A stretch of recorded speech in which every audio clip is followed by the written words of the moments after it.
Subscribe कीजिए 10th class गणित channel को और बेल आइकन को दबाइए लेटेस्ट वीडियो देखने के लिए। हेलो फ्रेंड्स, चलिए आज हम इस वीडियो में समांतर माध्य निकालना सीखेंगे। तो समांतर माध्य को किस तरह से निकाला जाता है मैंने पहले भी वीडियो बनाई है, जब मैंने आपको चैप्टर नंबर 14 बताया था जिसका नाम है सांख्यिकी। तो उसमें भी हमने समांतर माध्य है, माध्यक और बहुलक ये ज्ञात करना सीखा था।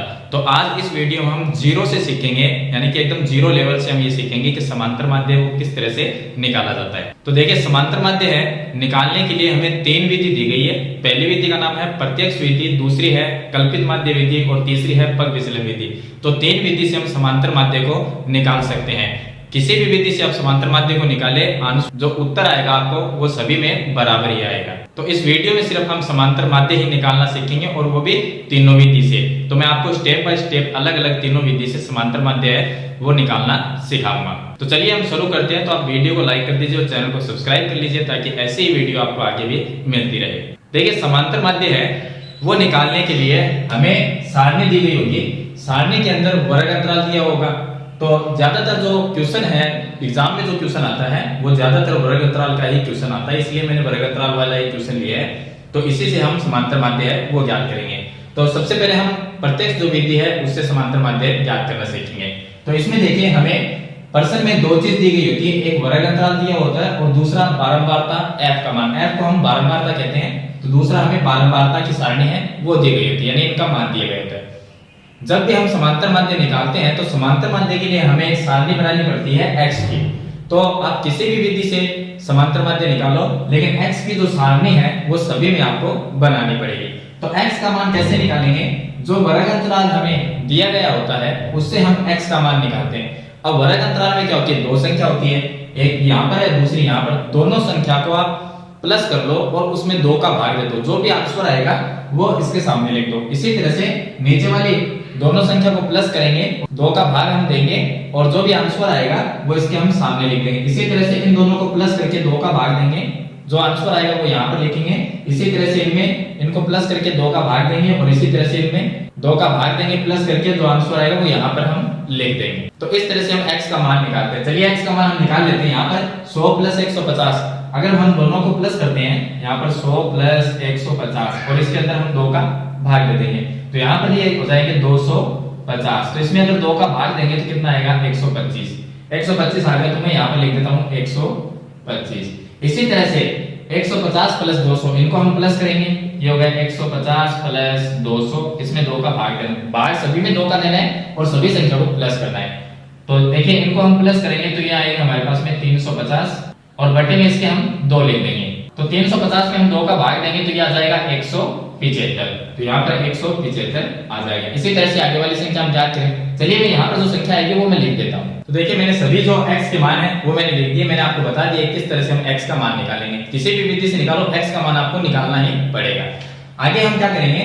अब अगर हम प्रत्यक्ष विधि काम में लेते हैं, जिसका मैं आपको फॉर्मूला बता देता हूँ। तो देखिए, प्रत्यक्ष विधि अगर हम काम में लेते हैं तो प्रत्यक्ष विधि में फॉर्मूला x बार बराबर सिग्मा fx बटे सिग्मा f, ये हम फॉर्मूला काम में लेंगे। इसमें हमें क्या, देखिए x का मान है वो हमने निकाल लिया है। अब यहाँ पर fx जो लिखा हुआ है, अब f हमारे पास में है, f की जो सारणी है वो हमें दी गई है प्रश्न में। तो यहाँ पर जो f और x है, इसका मतलब ये है कि ये दोनों गुणा में है, f और x, यानी कि f का मान और x का मान को हमें गुणा करके एक fx की सारणी बनानी पड़ेगी। तो हम एक एक्स्ट्रा सारणी बनाएंगे जिसका हम नाम लिखेंगे fx। fx का मतलब है जो f की संख्या है और x की संख्या, उनका गुणनफल जो गुणा करेंगे वो यहाँ पर आगे लिखते जाएंगे। जैसे ये f की संख्या है और ये x की है, तो f वाली संख्या ये 4 को 125 से गुणा करेंगे, यहाँ पर हम लिख देंगे 500। तो ये आ जाएगा 500। इसी तरह से 5 को हम 175 से गुणा करके इसके सामने लिखेंगे। उसके बाद 12 को 225 से गुणा करके इसके सामने लिखेंगे। 2 को 275 से गुणा करेंगे और यहाँ पर लिख देंगे। 2 को 325 से गुणा करके हम यहाँ पर लिख देंगे। तो मैं सभी मान है वो लिख देता हूँ। तो देखिए, मैंने सभी मान है वो इसके लिख दिए। मैंने आपको बता दिया fx कैसे निकलेगा। f की सारणी के जो मान है उसको हम x की सारणी में जो मान लिखे गए हैं उनसे हम गुणा करेंगे। तो 4 को 125 से गुणा किया 500 आया, 5 को 175 से गुणा किया 875, 12 को 225 से हम गुणा करेंगे तो 2700 आ जाएगा। 2 को 275 से गुणा करेंगे तो 550 और 2 को 325 से गुणा करेंगे तो 650। इस तरह से हम fx वाली सारणी है वो बनाते हैं। अब हमें यहाँ पर देखिए, जो सिग्मा लगा हुआ है इसका मतलब होता है जोड़ करना। जो ये fx है तो fx की हमने सारणी बना ली, इसके आगे सिग्मा लगा हुआ है, इसका मतलब जो fx की जो सारणी है उसमें जो भी संख्याएं हैं उनका योग करेंगे। तो इसको हम लिखेंगे, ये fx की सारणी है, इन सभी संख्याओं का हम योग करेंगे, तो इसको हम बोलेंगे सिग्मा fx, ये कहेंगे। अब सिग्मा fx का तो है हमारे पास में सारणी, तो सिग्मा इसका लगा दिया, इसका मतलब ये होगा कि इनका जोड़ करना है हमें, तो सभी संख्याओं को हम जोड़ देंगे। तो देखिए इसका जो जोड़ आएगा वो मैं सीधा ही लिख देता हूं 5275, ये इसका योग आ जाएगा। अब यहाँ पर जो f है तो f की सारणी हमें दी गई है, आगे सिग्मा लगा हुआ इससे पहले, तो सिग्मा मतलब क्या होगा, जो f की सारणी है उनमें जितनी संख्याएं हैं उनको हम प्लस करेंगे। तो यहाँ पर f की सारणी में जो संख्या है उनको प्लस करेंगे, तो इसको हम कहेंगे सिग्मा f। इनको हम प्लस कर लेते हैं, तो इसका जो योग आएगा वो 25 आएगा, तो हम यहाँ पर 25 लिख देंगे। अब हमें फॉर्मूला दिया गया है, सिर्फ हमें फॉर्मूले में ये मान रखना है। तो सिग्मा fx का मान है 5275, मैं इसकी जगह लिख देता हूँ 5275, और इसके बट्टे में सिग्मा f का मान कितना है 25, वो लिख देंगे, तो यहाँ पर 25 लिख देंगे। अगर हम 25 का इसके अंदर भाग देंगे तो भाग जाएगा 211 बार, क्योंकि क्वेश्चन को मैंने पहले पूरा कंप्लीट सोल्व किया है। तो यहाँ पर इसको भाग देके देखिए, यहाँ पर इसका जो आंसर आएगा वो 211 ही आएगा। तो इस तरह से हम समांतर माध्य वो ज्ञात करेंगे प्रत्यक्ष विधि से। इसके बाद में हम कल्पित माध्य जो विधि है उससे हम समांतर माध्य को ज्ञात करेंगे। तो मान है वो बराबर ही आएगा, इसका आंसर 211 है, तो कल्पित माध्य विधि से अगर हम समांतर माध्य निकालते हैं तो वहां पर भी आंसर है वो 211 ही आना चाहिए, यानी आंसर बराबर ही आएगा, विधि चाहे कौन सी भी लगाए। तो चलिए हम कल्पित माध्य जो विधि है उससे हम समांतर माध्य को निकालते हैं। अब देखिए जो कल्पित माध्य विधि है उसका फॉर्मूला है x बार बराबर a plus sigma f D बटे सिग्मा f। तो सिग्मा f है वो सभी में काम में आएगा, तो इसलिए मैंने सिग्मा f को नहीं मिटाया है, सिग्मा f ऐसे कैसे रख लिया, और x की जो सारणी है उसको भी मैंने नहीं मिटाया, क्योंकि x है कि जो सारणी है, x वाली जो सारणी वो किसी भी विधि से आप समांतर माध्य को निकालो तो x से सभी में आपको x की जो सारणी है वो बनानी पड़ेगी, तो इसलिए मैंने यहाँ पर x के सारणी को ऐसा कैसा रख लिया। अब देखिए कल्पित माध्य विधि में क्या है, फॉर्मूले में देखिए एक तो a इसमें और एक यहाँ पर d है, और f तो है हमारे पास में दिया गया है f, तो सिग्मा f भी हमने निकाल लिया जो कि 25 ही आएगा। लेकिन यहाँ पर d और a क्या है, a का मतलब है यहाँ पर एक कल्पित मान, यानी कल्पना करके हम x में से कोई एक मान लेंगे। तो हम ये मान लेते हैं, किसी को भी मान सकते हो आप, इसमें जरूरी नहीं है जो मैं मानता हूँ वही आपको एक कल्पित मान मानना है, आप किसी को भी एक कल्पित मान सकते हो। यहाँ पर हम क्या करेंगे, बीज मतलब ज्यादातर हम क्या करते हैं कि एक बीज वाली संख्या है उसको एक कल्पित मान मानते हैं।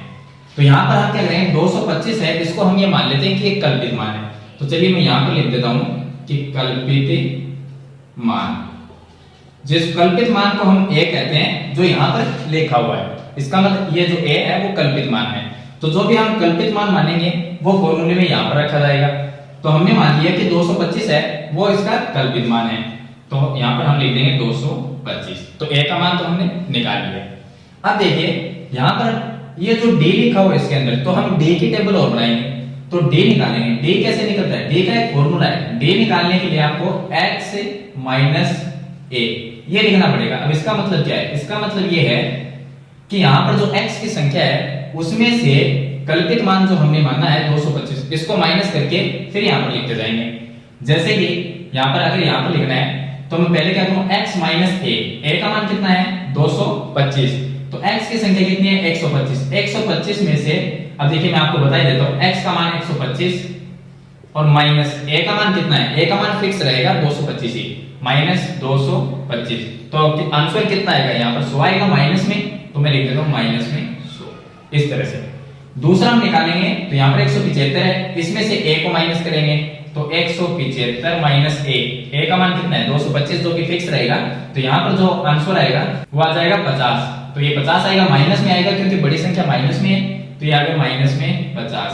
अब यहाँ पर 225 माइनस a का मान भी 225 है, तो 225 माइनस 225 कितना आएगा, 0 आएगा, हम 0 लिख देते हैं। 275 माइनस 225 करेंगे तो कितना आएगा 50, वो यहाँ पर फिर 325 है, x का मान कितना है 325, इसमें से माइनस करना है a का मान 225, तो कितना आएगा 100 आ जाएगा, तो हम यहाँ पर 100 लिख देते हैं। तो इस तरह से हम d की जो टेबल है वो बनाते हैं।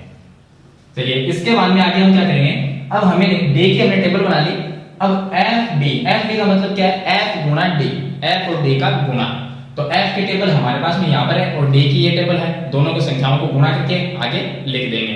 तो यहाँ पर हम एक नई सारणी बनाएंगे जिसको हम लिखेंगे fd। जैसे हम fx लिखते हैं उसी तरह से ये fd है। तो यहाँ पर fd की एक नई टेबल है वो हम बना लेते हैं। fd की टेबल देखिए, इसके अंदर हम गुणा करेंगे f और d को। तो ये d का मान है और ये f का मान है। 4 को -100 से गुणा करते हैं, माइनस में 400। 50 को हम 5 से गुणा करते हैं लेकिन माइनस में, तो ये आ जाएगा माइनस में 125। चलिए उसके बाद में 0 को 12 से गुणा किया, ये आ गया 0। 2 को 50 से गुणा किया तो ये आ जाएगा 100 और 100 को हम 2 से गुणा करेंगे तो 200। इस तरह से गुणा करेंगे और आगे लिखते जाएंगे। तो fd आ गया। अब यहाँ पर दो संख्या ये माइनस में है और ये दोनों संख्या प्लस में है। तो माइनस में कितने हो गए देखिए 400 और माइनस में 125, तो ये हो गए 525 और वो भी माइनस में। यहाँ पर 200 प्लस 100 कितने होंगे 300। तो ये माइनस में 525 है और ये प्लस में 300 है, तो कितने रहेंगे। तो अब इनका जो हम प्लस माइनस करेंगे इनको तो वो आएगा सिग्मा fd, क्योंकि इनको जोड़ेंगे और घटाएंगे। ये माइनस वाली तो माइनस ही होगी, प्लस वाली उनको जोड़ देंगे, जो बड़ी है उसमें से घटा देंगे, तो इसका आंसर जो आएगा माइनस में वो होगा सिग्मा fd। जैसे हम सिग्मा fx निकालते हैं वैसे सिग्मा fd है। तो यहाँ से इनको हम माइनस कर लेंगे। यहाँ पर देखिए ये जो हमने गुणा किया था ये हमारे पास में आएगा 125 नहीं आएगा, ये आएगा 250। तो अगर यहाँ पर हम संख्या लिखेंगे तो ये आ जाएंगे हमारे पास में 650। 650 है वो माइनस में है तो माइनस की संख्या बड़ी है और ये प्लस में 300 है तो कितना रहेगा माइनस में आ जाएगा 350। ये आ गया सिग्मा fd का मान। सिग्मा f का मान यहाँ पर 25 है, a का मान जो है यहाँ पर। अब इस फॉर्मूले में सभी मान हमारे पास में है, इस फॉर्मूले में रखेंगे तो क्या आएगा x बार बराबर a का मान कितना है, a का मान है 225 जो कि कल्पित मान है और उसके मान में प्लस और सिग्मा fd का मान कितना है माइनस में 350। तो मैं माइनस में लिख देता हूँ 350 बट्टे में सिग्मा f का मान आएगा 25, यहाँ पे लिख देंगे 25। ये प्लस माइनस क्या होगा माइनस होगा, तो हम लिख देंगे x बार बराबर यह आ जाएगा 225 माइनस 350 और बट्टे 25। अगर यहाँ पर हम भाग देंगे 25 का अगर भाग देते इसके अंदर तो आंसर आएगा 14। तो माइनस में 14 हो गया तो x बार बराबर ये आ गया 225 माइनस कर देंगे 14 तो उत्तर कितना आएगा 211 ही आएगा। प्रत्यक्ष विधि से निकाला तो उसमें भी 211 है, कल्पित माध्य से निकाला उसमें भी 211 है। अब हम निकालते हैं लास्ट विधि पग विचलन विधि से। अब देखिए पग विचलन विधि से हम निकालेंगे तो इसके लिए हम फॉर्मूला काम में लेंगे। यहाँ पर देखिए a प्लस सिग्मा fu, वहां देखिए हमने जब एक कल्पित माध्य विधि से निकाला था तो उसमें सिग्मा fd था और यहाँ पर है fu और बटे सिग्मा f जो कि सभी में सेम है और यहाँ पर एक h है जो कि वर्ग अंतराल होगा h और यहाँ पर a है वो पीछे भी था जो हमने कल्पित माध्य विधि से निकाला था उसमें भी a था। तो यहाँ पर ये फॉर्मूला हम काम में लेंगे। अब इसके लिए हम क्या करेंगे एक u की सारणी बनाएंगे। यहाँ पर u लिखा हुआ है तो हम एक u की सारणी बनाएंगे। u कैसे निकालेंगे तो u का एक फॉर्मूला है निकालने का। u का फॉर्मूला है कि u बराबर होता है x माइनस a बटे h। पीछे वाले क्वेश्चन में हमने क्या किया था कि x माइनस a d बराबर लिखा था, यहाँ पर एक एक्स्ट्रा चीज है h तो इसके बटे में हम h लिख देंगे। चलिए यहाँ पर एक नई सारणी बनाएंगे और इस नई सारणी में u का मान हम निकालेंगे। तो u का मान क्या होगा वो हम लिख देंगे। सबसे पहले देखिए कल्पित मान वही रखते हैं जो पीछे वाले क्वेश्चन में हमने रखा था 225 है तो इसमें भी कल्पित मान मानना पड़ेगा इसलिए मैंने 225 रख लिया। अब 225 है, यहाँ पर x का मान कितना है 125 तो 125 माइनस कर देंगे a का मान कितना है 225 तो ये आ गया 225 और बट्टे में भाग देना है h का। h क्या चीज है h, यहाँ पर मैं आपको बता देता हूँ, पहले h निकाल लेते हैं। h कैसे निकालें, कल्पित मान क्या है 225, इसके सामने का वर्ग अंतराल कितना है 200 से 250, 200 से 250 है, इनके बीच में अंतर कितने का है 50 का। तो अंतर जो होता है वो होता है h का मान। तो इस तरह से हम h का मान निकालेंगे। अब हम u का मान निकालते हैं तो x माइनस a यानी 125 में से 225 को माइनस करते हैं फिर उसमें h का भाग देंगे। h कितना है 50 का भाग देंगे तो कितना आएगा यहाँ पर 100 बटे 50, लेकिन ये 100 है वो माइनस में तो 100 में 50 का भाग देंगे 2 आएगा लेकिन माइनस में 2 आएगा तो यहाँ पर 2 आ गया। इसी तरह से 175 ये लिखेंगे x माइनस a का मान कितना है 225 और इसके बट्टे में 50 तो कितना आया माइनस में 50 और बट्टे 50 तो कितना आएगा माइनस 1 आएगा तो यहाँ पर लिख देते हैं माइनस में 1। यहाँ पर है 225 x का मान 225 माइनस ए का मान 225, तो क्या आएगा 0। 0 में अगर 50 का भाग देंगे तो 0 ही आएगा, यहाँ पर 0। और इसी तरह से 275 में से 275 देखिए ये x का मान हो गया माइनस a का मान 225 बटे 50 का भाग दे दो, तो 275 माइनस 225 करेंगे तो ये आ गया 50 बटे 50, तो इसका मान क्या आएगा 1 आएगा। और यहाँ पर इसी तरह से 2 आएगा, क्योंकि 325 है और ये 225 है, तो अंतर कितना होगा 100 होगा, उसमें 50 का भाग देंगे तो कितना आएगा 2 आएगा। तो इस तरह से हम u का मान निकाल लेते हैं। u के बाद में एक सारणी हमें एक्स्ट्रा बनानी पड़ेगी, जिसको हम लिखेंगे f u से, f गुणा u, क्योंकि यहाँ पर f u लिखा हुआ, जैसे fx लिखा होता है f d लिखा है, उसी तरह से f u की सारणी बनाएंगे। f u के लिए f की संख्या को u की संख्या को गुणा कर लेंगे, तो चलिए हम गुणा कर लेते हैं। अब देखिए f u की सारणी हम बनाएंगे तो उसके लिए हम गुणा क्या करेंगे, f की संख्या और u की संख्या हो, तो f की संख्या 4, u की संख्या माइनस में 2, कितना हुआ -8, 5 को -1 से गुणा किया -5, 0 को 12 से गुणा किया 0, 1 को 2 से गुणा करेंगे 2, 2 को हम 2 से गुणा करेंगे 4, प्लस वाले माइनस वाले अलग अलग कर लेंगे। 8 और 5 कितने हुए माइनस में 13, यहाँ पर कितना हुआ प्लस में 6, 13 माइनस में है प्लस में 6 तो कितने रहेंगे माइनस में 7 रहेंगे, तो वो आ जाएगा सिग्मा एफ यू का मान माइनस में 7, और सिग्मा एफ का मान 25 है। बाकी हमारे पास में मान है, इस फॉर्मूले में रख लेते हैं और निकाल लेते हैं। तो x बार ए का मान है 225 जो कल्पित मान है, और प्लस सिग्मा एफ यू का मान कितना है माइनस में 7, तो ये होगा माइनस में 7, इसको ब्रैकेट में रख देते हैं। सिग्मा एफ का मान कितना है 25 और गुणा में h का मान कितना है 50, तो यहाँ पर जो 50 हमने लिखा।